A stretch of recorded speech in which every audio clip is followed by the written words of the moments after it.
To be successful, Calloway will have to act quickly. Speed and strength will be critical.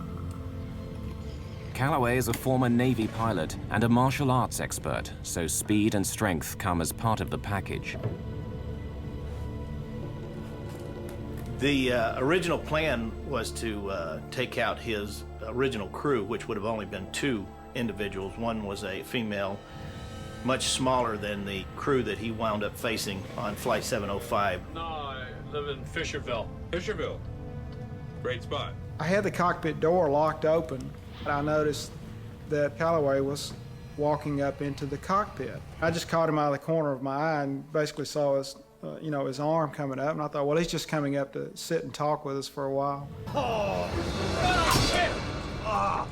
Excruciating pain, blinding pain. So much, in fact, that I never lost consciousness, but I lost useful consciousness for at least 45 seconds.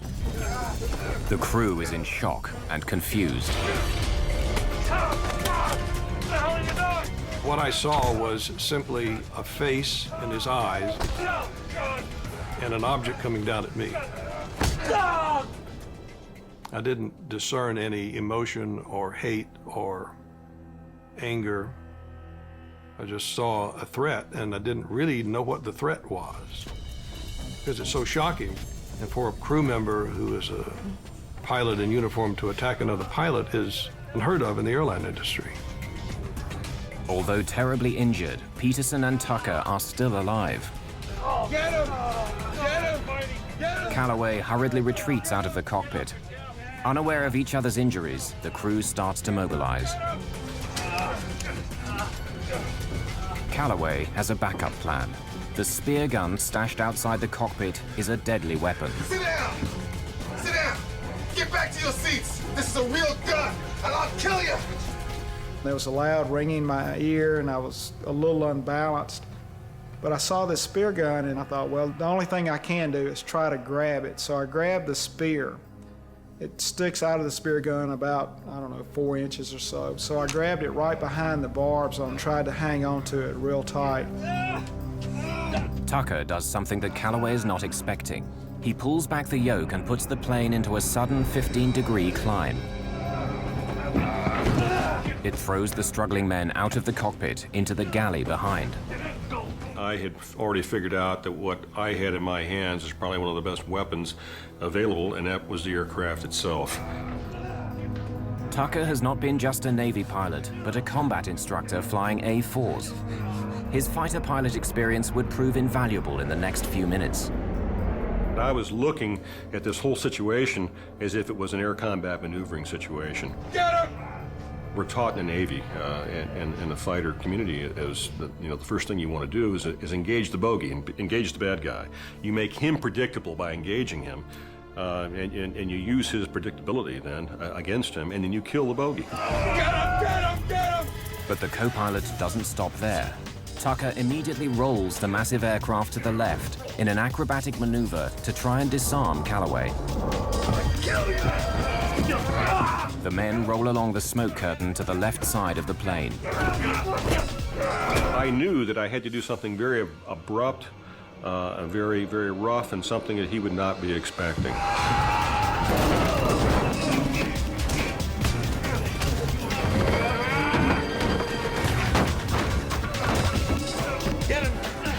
Tucker has no idea whether rolling the plane is helping Sanders and Peterson as they try to restrain Calloway.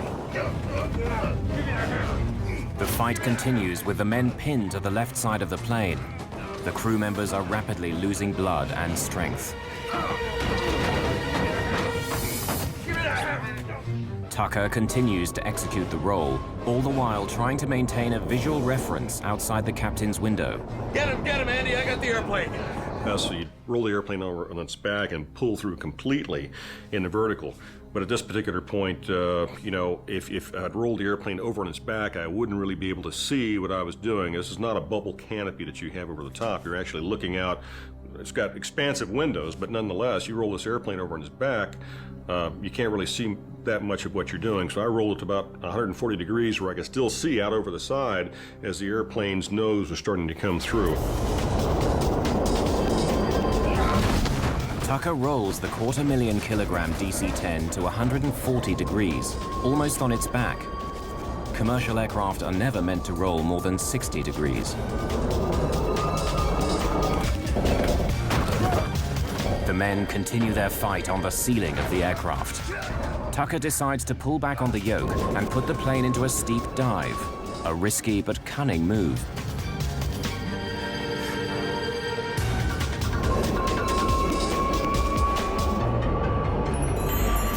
The G-force of the dive pushes the men back along the ceiling to the smoke curtain. The plane is traveling at a very dangerous speed. Tucker is making demands of the aircraft for which it was not designed. DC-10s are never meant to be flown past 695 kilometers per hour. Tucker is over 800 kilometers per hour. No DC-10 in history has been flown so fast and survived. The airspeed indicator was maxed. It was all the way to what we call the barber pole. Couldn't go any faster, but you could tell that you were going quite a bit faster because of things you don't normally hear in a jet that size, and one is the incredible amounts of sound of wind coming across the cockpit. The plane approaches supersonic speed. With the increased airspeed, the airflow over the stabilizer becomes disrupted. The elevators begin to flutter back and forth. If the flutter becomes more pronounced, they may become inoperable, and Tucker will no longer have the means to pull the plane out of the dive. If I didn't pull out soon, the airplane was probably going to come apart because I was getting into a phenomenon known as Mach tuck, where the airplane is pitching over because the airspeed is increasing so much. The wind flow over the surfaces of the wings is doing things that it's not even designed to do. The injury to the left side of Tucker's brain is beginning to paralyze functions on the right side of his body. Tucker notices something alarming. The plane is traveling at this incredible speed because the throttle levers have been left in their automatic climb setting from takeoff. The DC-10 is now in a vertical dive with the engines at nearly full power. Tucker must release his only usable hand from the yoke to pull back on the throttles. With power reduced to idle, the DC-10 is still not out of danger.